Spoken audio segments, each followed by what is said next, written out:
Мәселе былай болып тұр. Балаңның қазақ болып өскенін қалайсың ба? Бірақ оған нақты нені беру керек екенін ойлап көрдің бе? Тілді ме, дәстүрді ме, домбыраны ма, шежірені ме? Әлде мұның бәрінен де терең нәрсе бар ма?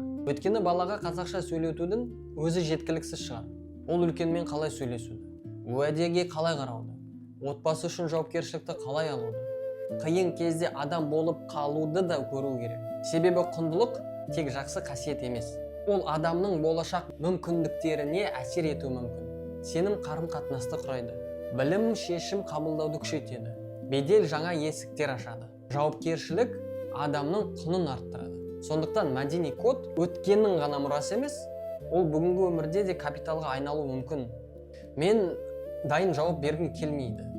Мен өзім де осыны зерттеп жүрмін. Қазақтың мәдени кодында бүгінгі адамға көмектесетін қандай құндылықтар бар? Осы парақшада бірге іздеп көрейік. Ал сен балана ең бірінші қандай құндылықты бергің келеді?